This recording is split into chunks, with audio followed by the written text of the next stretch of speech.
Assalamualaikum warahmatullahi wabarakatuh. Perkenalkan, nama saya Ridho Rosa. Saya merupakan salah seorang dosen dari Fakultas Farmasi Universitas Muhammadiyah Sumatera Barat. Saya mengampu mata kuliah di bidang kimia analisis.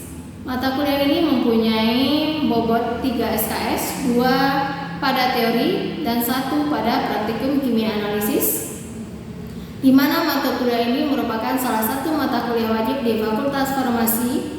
Deskripsi tentang mata kuliah kimia analisis ini yaitu perkuliahan ini membekali mahasiswa dengan pemahaman dan kemampuan tentang cara menganalisis suatu obat, baik secara kualitatif maupun kuantitatif. Kemudian secara kualitatif, pengantar analisis obat, langkah awal dalam mengidentifikasi obat.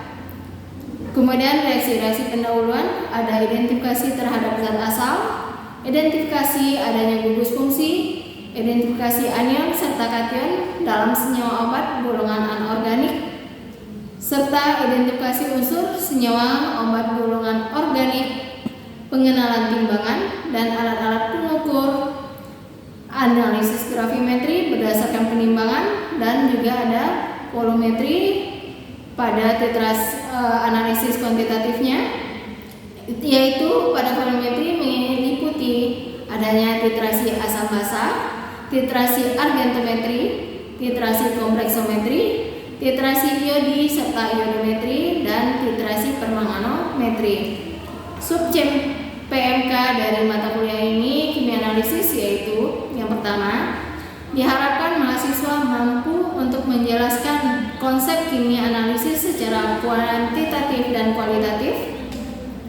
Yang kedua, mahasiswa mampu untuk memprediksi kesalahan yang terjadi dalam analisis baik secara kualitatif maupun kuantitatif. Yang ketiga, mahasiswa mampu untuk mengidentifikasi adanya kation dari senyawa anorganik dan juga adanya anion pada senyawa anorganik. Yang keempat, mahasiswa mampu menjelaskan tentang sifat fisika dan kimia dari molekul obat.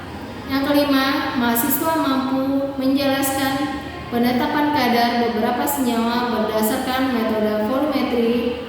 Yang keenam, mahasiswa mampu untuk menjelaskan metode penetapan kadar beberapa senyawa berdasarkan metode titrasi asam basa. Yang ketujuh, mahasiswa mampu menjelaskan metode penetapan kadar beberapa senyawa berdasarkan metode titrasi kompleksometri. Yang ke-8, mahasiswa mampu memahami metode-metode titrasi seperti argentometri, indikator yang digunakan, serta aplikasi argentometri dalam analisis obat. Yang ke-9, mahasiswa mampu menjelaskan teori tentang titrasi redoks yang terdapat pada metode iodometri serta iodometri. Yang 10, mahasiswa mampu menjelaskan tentang metode permanganometri. Yang 11, mahasiswa mampu untuk menjelaskan penetapan kadar dari beberapa senyawa berdasarkan metode gravimetri atau metode penimbangan. Berikut akan saya tampilkan cuplikan video pembelajaran pada mata kuliah kimia analisis dengan materinya titrasi argentometri. Selamat menyaksikan. Bismillahirrahmanirrahim. Assalamualaikum warahmatullahi wabarakatuh. Waalaikumsalam warahmatullahi wabarakatuh. Sebelum kita mulai masuk pada materi hari ini, yaitu tentang titrasi argentometri, kita mengulang pelajaran apa aja itu yang ada pada kimia analisis. Kimia analisis terbagi berapa? Kimia analisis terbagi dua. Ada analisis kualitatif dan kuantitatif. Kualitatif apa itu? Yang tentang identifikasi. Kuantitatif penghitungan kadar. Kalau titrasi argentometri ini tergolong ke dalam analisis apa? Kualitatif.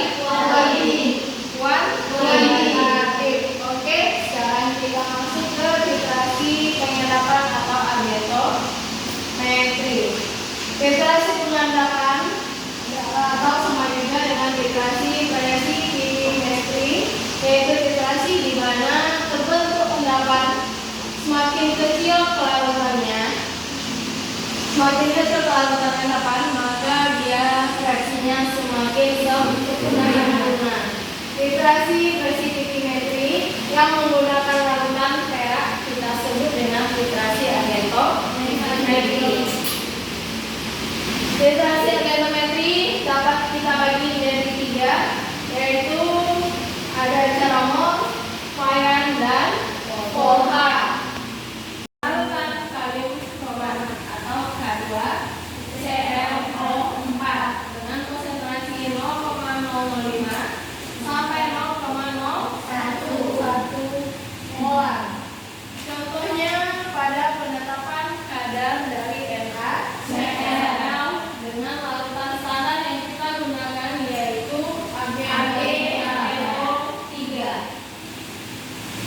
SDN ditambah Cl minim. Paham ini bagaimana terjadinya? Insyaallah. Amonium tiocyanat kita tambahkan indikator besi 3, maka dia akan terbentuknya SDN2+ ditambah NH4+. Prinsipnya ion halida golongan berapa tadi? 7. Golongan 7A apa aja?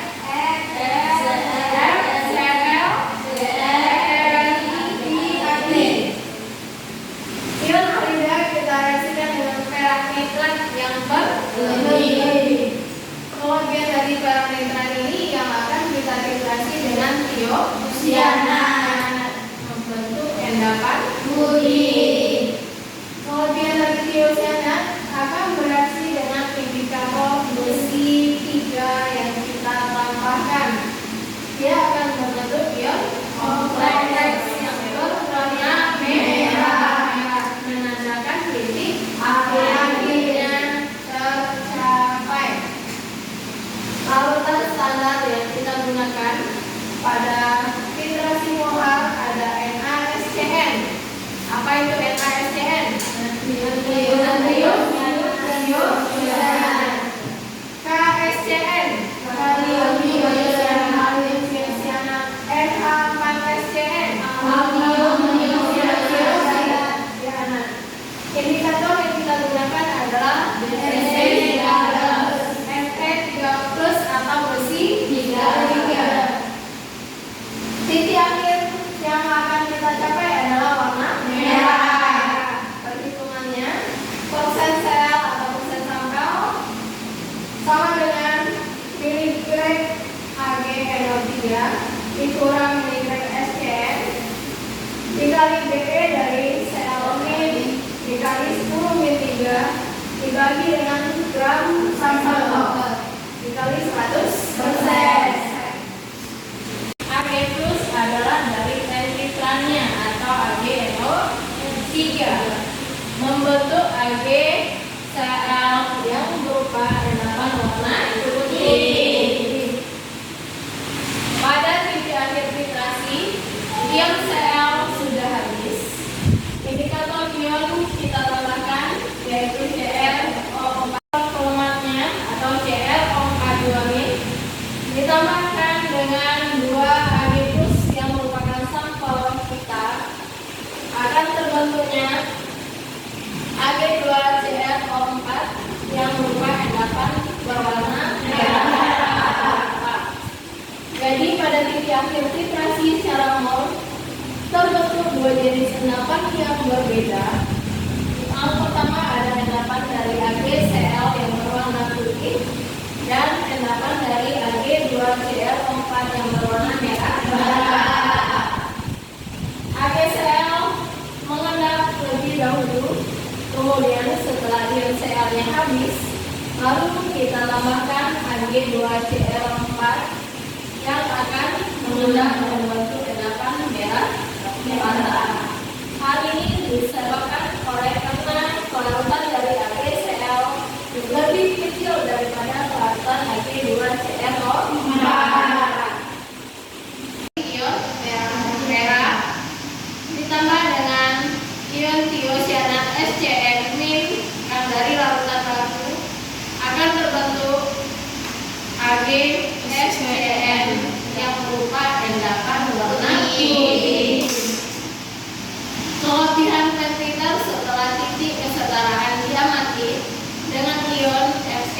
Fe3+ sebagai indikator. Jadi indikatornya apa? Fe3+. Pada cara mol tadi indikatornya K2CrO4 yang akan membentuk senyawa kompleks yang berwarna merah yang larut dalam air. Reaksi pentiter dengan indikator adalah SCN-. Ini apa kan? Pentiter dan tiosianat pentiternya. Fe3+ adalah indikatornya, maka akan terbentuknya FeSCN2+ yang berwarna larutan merah.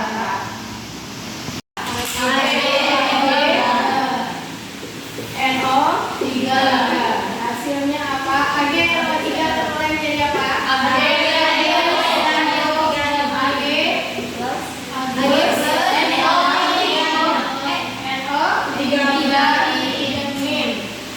Jadinya terjadinya pertukaran. Jadi Cl nanti berdekatan dengan Ag plus membentuk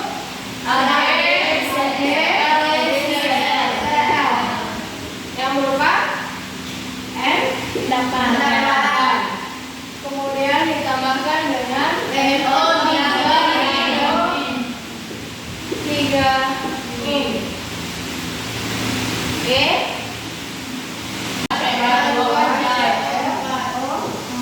maka akan terbentuk Ag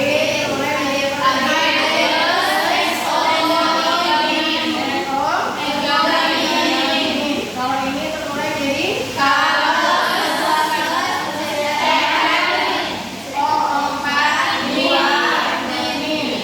maka terjadinya pertukaran ion. Jadi Ag berkaitan dengan membentuk Ag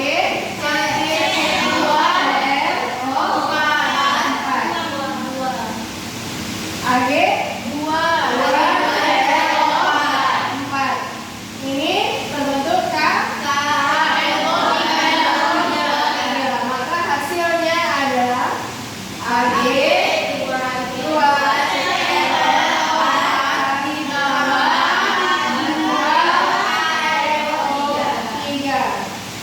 Nanti saudarakan saja dengan penambahan koefisien. Ag di sini 1, di sini 2. Jadi ada 2. Ya enggak? Penambah 2. Yang lain NO N2 di sini juga 2. Apalagi CR sama 1. Kemudian O di kiri ada 3 kali 2 6 ditambah 4 berapa? 10. Jadi ini 4 ditambah 3 kali 2 10. Berarti telah selesai. Paham cara menyeimbangkan reaksi? Karena Ag2CrO4 terbentuk jika ion Cl semuanya telah bereaksi dengan AgNO3. Yang ketiga, selama filtrasi mol, larutannya harus kita aduk. Jika tidak kita aduk, maka secara lokal akan terjadi kologean yang dapat menyebabkan filtromnya mengendap sebelum kita mencapai titik ekivalennya, sehingga nanti titik akhir akan kita peroleh itu warnanya tidak tajam sehingga sulit untuk kita amati. Yang keempat, diperlukan koreksi dengan filtrasi baku atau menstandarisasi AgNO3 terlebih dahulu dengan menggunakan NaCl. Kemudian reaksi Fayet, ringkasannya, tujuannya untuk reaksi Fayet ini kita menetapkan ion atau kadar dari Cl-, Br- dan I- atau golongan halida atau halogen. reaksi Cl- dengan AgNO3 akan terbentuknya AgCl ditambah NO3-nya. HF ini adalah indikatornya. HF akan berubah jadi hapus ditambah Fi ini. Jadi endapan AgCl yang berwarna putihan terbentuk akan bereaksi dengan F- yang berasal dari ini indikator, sehingga terbentuknya AgCl SCN ditambah Cl-. Paham ini bagaimana terjadinya? Insyaallah. Amonium biosyanat kita tambahkan indikator besi 3, maka dia akan terbentuknya FeSCN2+ ditambah NH4+. Prinsipnya ion halida golongan berapa tadi? 7. Golongan 7A apa aja?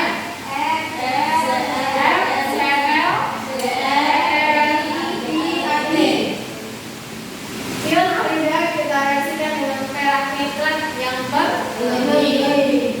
Kelebihan dari perak nitrat ini yang akan kita filtrasi dengan tiocyanat membentuk endapan putih.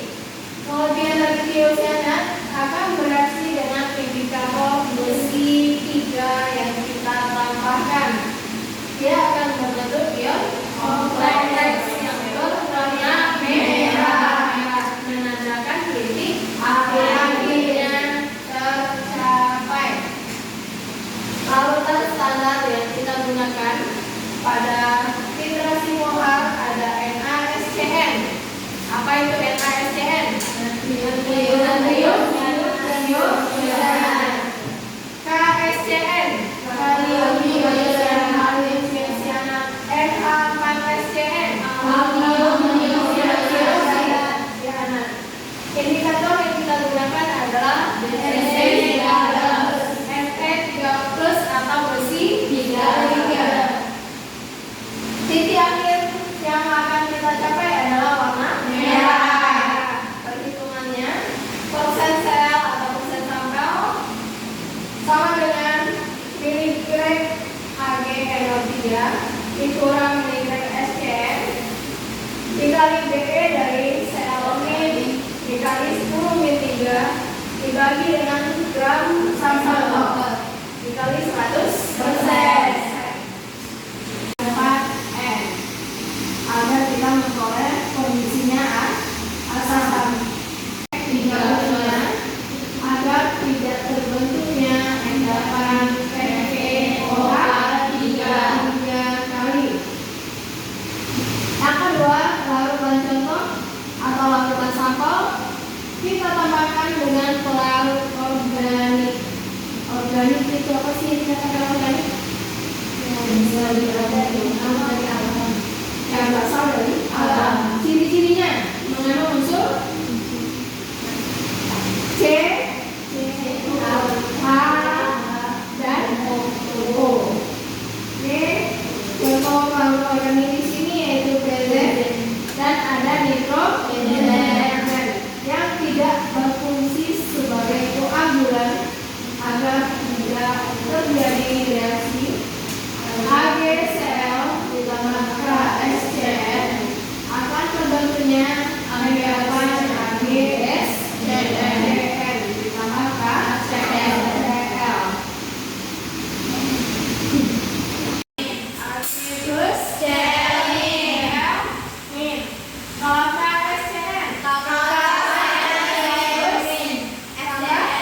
Senyawa yang dianalisis apa tadi? Golongan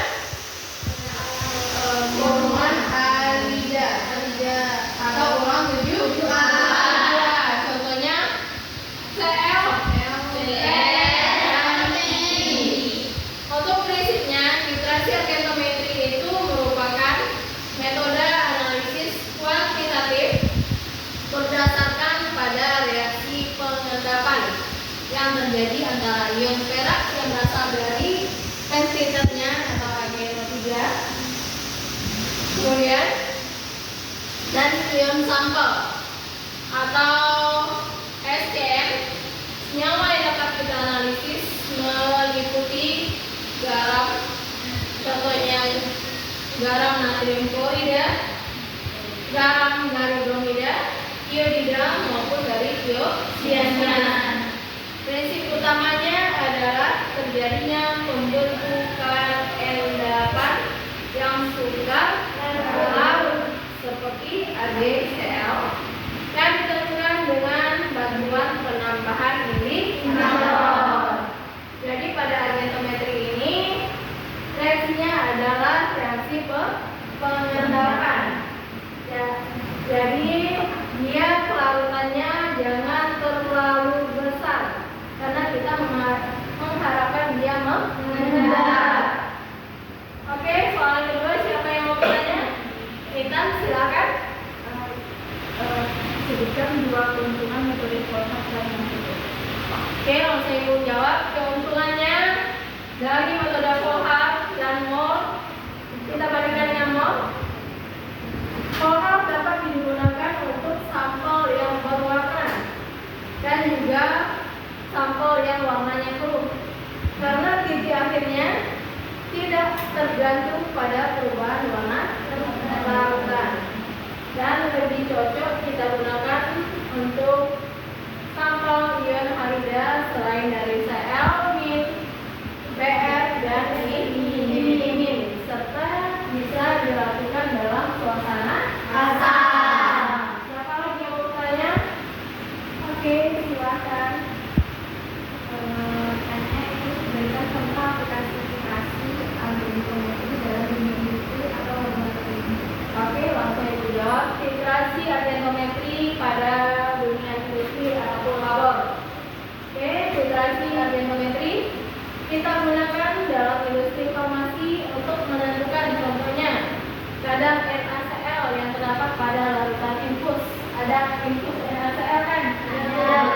Infus NaCl itu bisa kita tentukan ada berapa sih kadar NaCl yang terkandung dalam infus tersebut. Kemudian di laboratorium lingkungan untuk mengukur kadar klorida dalam air limbah. Misalnya kita ingin tahu berapa sih kadar klorida yang terkandung pada suatu limbah. Kemudian dalam industri makanan juga kita bisa untuk mengontrol berapa kadar garam atau bagaimana sih kualitas dari garam yang berada pada industri tersebut. Oke? Mengerti Bu? Ada yang bertanya lagi? Enggak, kalau tidak perbolehkan Ibu tutup dengan mengucapkan alhamdulillah. Assalamualaikum warahmatullahi wabarakatuh. Iya, rendapan. Di cara mencuci bau gimana? Dikibas-kibas, Bu. Kibas itu apa? Terbentuknya bau amonia. Bau mana? kurang menanyakan asetat PB. Harus masakan PBC. Dia langsung pakai NO4 KM Langsung pada NO4. Ini itu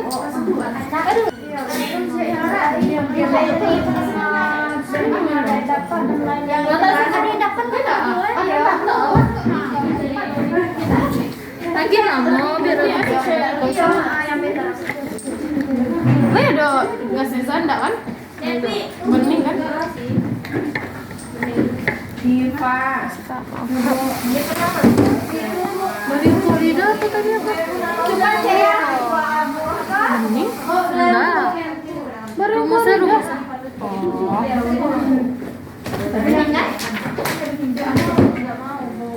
Ada. H2SO4 ah? Iya ya?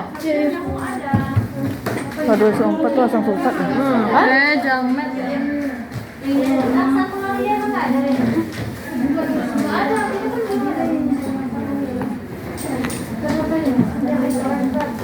Harus ditulis namanya.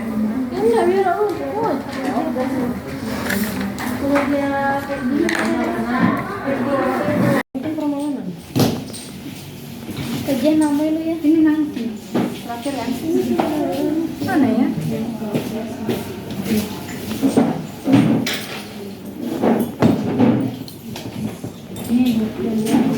Adik ulang salah Beko yang itu. Ulang salah lu. Dekat ya. Anaknya masih dekat.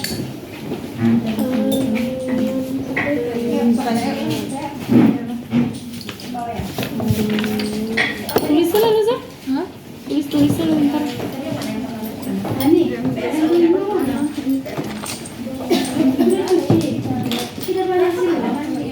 Tuan udah Zah pemisahan hai.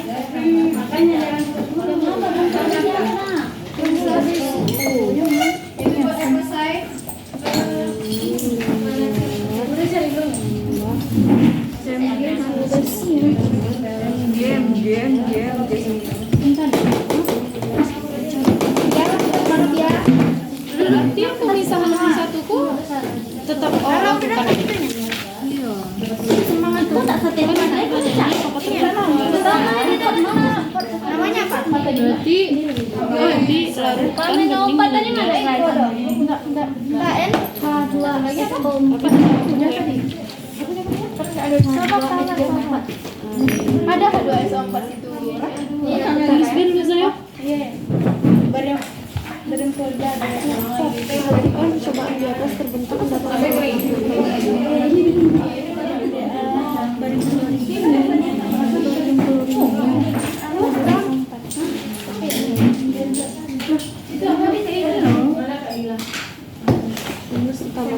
Ada. Tolong Pia. Apa tadi? Sama Bu. Ini yang sulfat Bu.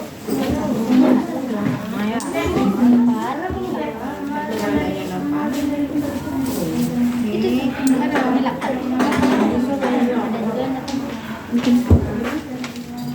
Delapannya warna apa? putih.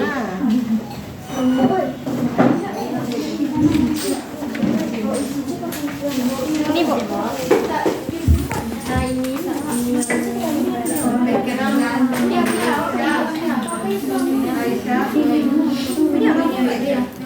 Di depan sama belasnya aku ya. Itunya tabung update-nya. Apa itu?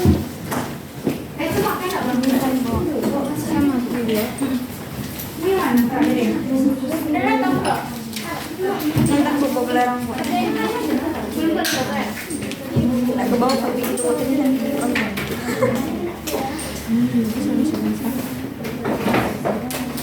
Ya kan? Yang duanya aja. Nah, enggak.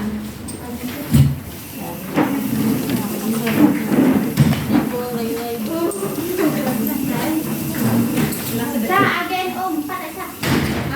Agen om. Ini belum Bu. Ini satu turingnya Kak. Ini warna apa Bu?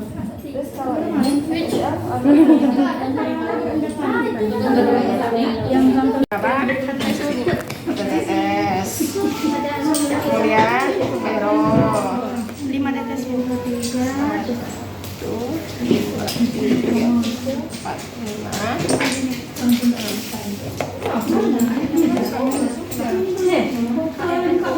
Tanpa diaduk ya melalui dinding tabung. Biarkan dia turun perlahan-lahan.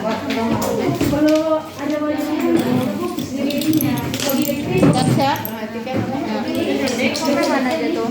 Ada bilang dia aja. Itu cincin ya. Yang paling atas. Iya Bu. Kayak itu kamu kayak kita apa di Iya ada ukur kayak lingkaran. Tapi dia hanya dengan bawah. Iya Bu. Oke. Coba yang pertama. Iya. Berarti antar H2SO4. perlahan. Oke?